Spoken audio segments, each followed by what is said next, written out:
people say when the interns come, it's like, oh, the hot interns are coming. And like even that type of language isn't okay. It happens in many subtle ways all the time. Women, it's time to learn how to arm yourselves.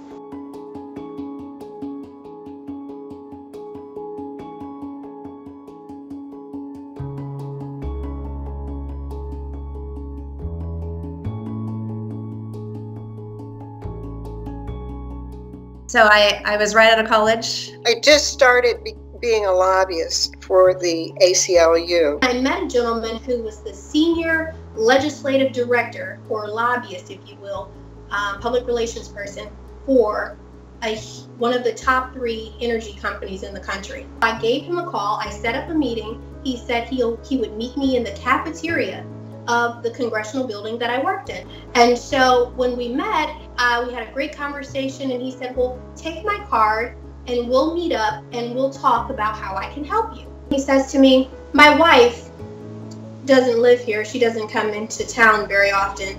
And so I would like something very soft and beautiful to come home to. I was right out of college, 22 years old. I was a government major, was really excited to work in public service. That's what I had been working towards up to that point. And it was, I felt so honored to get that opportunity with Congressman Miller's office. My congressman had come back to the district, as congressmen often do, and I was excited to present a proposal on a program that I had been working up for the district that I was hoping he would be interested in implementing. And after I had given my presentation in his office, I got up to leave, and as I was walking out, Gary stopped me and just said, hey, you know, my God, you just look stunning today. Just amazing, really beautiful. You know, would you mind twirling for me? And I was wearing a dress suit. I was grocery shopping at a small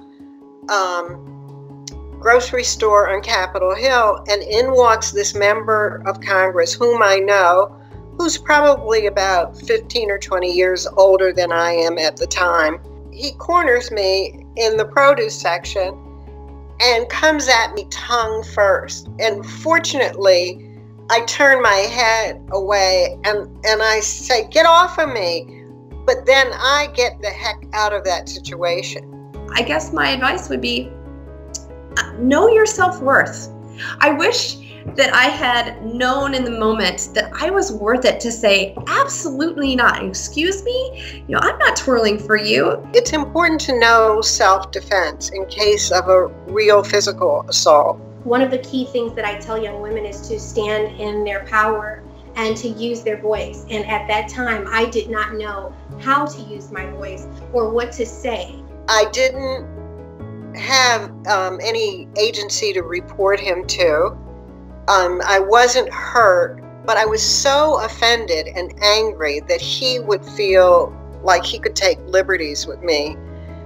What I would say to these young women is to trust yourself, and trust if something feels uncomfortable and doesn't feel right, then trust yourself. And I always think young women should have a plan B, meaning, you know, let's say you get the job of your dreams, but your boss turns out to be a monster.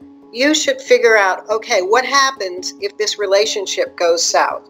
You can't assert your rights if you don't know what they are. I think that women should not be responsible for the bad behavior of men. Sometimes you're just too damn tired to educate a man about why his behavior is unacceptable. That's okay. It's okay to say, you know, I just can't deal with this right now.